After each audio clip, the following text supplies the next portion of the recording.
Jeg kan ikke svare på det skema. Kan ikke. Jeg vil sgu heller ikke, for jeg synes ikke, det er rimeligt, at man sender den slags skema ud til folk. Selvfølgelig kunne jeg betale mig fra det, men det har kostet mindst 8.000, så vil jeg hellere nøjes med de 800. Så denne politimand, han sendte så et bødeforelæg, og det undlod jeg så at betale, for der stod jo, at hvis man ikke betalte, kom man for en dommer. Jeg vil gerne for en dommer. Jeg vil gerne give ham den forklaring, I har fået i dag. Så jeg kom for en dommer. Og Sten Bundgaard var så venlig at gå med for det. Jeg synes jo, det er meget rart, når man er i en organisation, at den også ved, hvad man foretager sig. Så Sten var med. Han kan bekræfte, at jeg blev dømt til 800 kroner. Bøden blev fastholdt. Nå, men det er jo ikke det eneste skema. Det er fra Danmarks Statistik. Nu kommer der et andet skema. Skal vi gå til den næste side? Ja. Det hedder regnskabsskema. Vi kan godt lige tage den næste side også. I kan hurtigt se, at det skema fylder 4 sider. Ikke? Det er side 3 og 4. Og der er det, jeg påstår, at mange af de ting, de spørger om der, det kan de få videre skattevæsenet, hvor vi alle sammen indleverer vores regnskab til. Det skal vi i henhold til en hel masse anden lovgivning. Så hvorfor kan de ikke få det derfra? Hvorfor skal jeg ulejligt med 4 sider? Ja, de siger sig selv, at det her skema har jeg ikke besvaret. Så kommer den næste side. Hvis man synes, regnskabsskemaet er for indviklet, så har jeg lige her affotograferet vejledningen. Den kan man lynhurtigt lære, så kan man jo udfylde regnskabsskemaet, hvis man har lidt god tid. Ikke? Men altså, nu har det ikke været aktuelt for mig at udfylde det, så jeg vil vise jer vejledningen. Ja, vi tager den næste side. Her ser vi så et opgørelse fra Økonomi- og Erhvervsministeriet. En opgørelse over alle de skemaer, de har sendt til mig i en periode. For jeg nøjes jo ikke med bare ikke at besvare skemaerne. Jeg tager kontakt til de folketingsmedlemmer, jeg kender, og siger, hvad pokker er det, I udsætter os for? Primært disse mennesker inde i Erhvervsministeriet, som jeg havde hjulpet i 2 dage med at lave denne undersøgelse af, hvordan de skulle lette byrderne. Jeg synes jo, det var blevet mine venner. Men der har jeg altså taget fejl.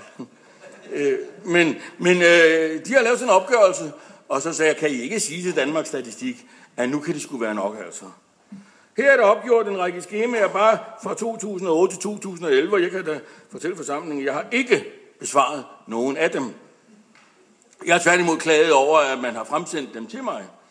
Og hvis I læser teksten nedenfor, hvis I kan nå det, så er jeg nu fritaget for skemaer til Danmarks Statistik. Så må de finde nogle andre medlemmer i den her forening, der kan få de der skemaer tilsendt. Ja. Ja. På det sidste skema, det er så en udskrift af retsbogen for Glostrup Ret, hvor jeg får en bøde på 800 kroner for ikke at udfylde. Og jeg har ikke udfyldet, jeg kommer ikke til at udfylde. Så jeg har betalt de der 800 kroner. Og så sluttede den sag, som jeg startede sidste år. Så er der dukket et nyt skema op. Vi tager lige det næste. Det var lidt forkert rækkefølge. Så tager vi det. Der kommer et nyt skema, som landsformanden var inde på. I medfører nogle regler fra EU, så har Trafikstyrelsen været nødt til at lave et skema for selvstændige vognmænd. Det er noget sikkerhedsmæssigt.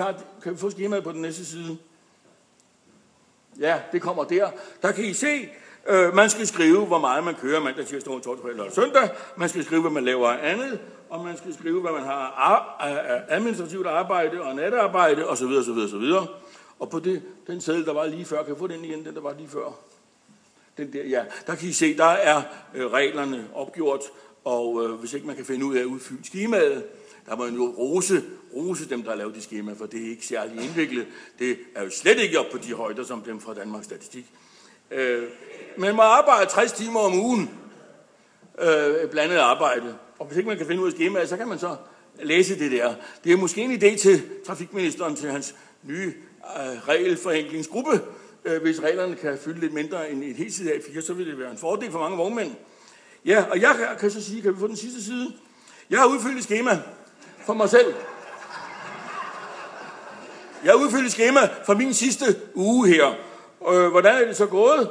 Jeg er sådan en, der kører en tur af og til med bussen, og enten mangler en mand, eller der er mange passagerer, eller på anden måde er travlt, så kører jeg en tur. Så jeg omfatter disse regler. Så jeg har skrevet, hvordan jeg har arbejdet i en uge, og I kan se, at jeg har arbejdet 60 timer, når jeg regner i dag med. Jeg har sagt 2 timer i Rebild i dag, det er fra kl. 10 til kl. 12. Og nu klokken 12:15, så jeg har overskrevet en lille smule. Så hvis der er nogen, der har kommentarer til det, jeg har sagt, eller spørgsmål, så kan jeg desværre ikke besvare, for min arbejdstid er udløbet. Tak.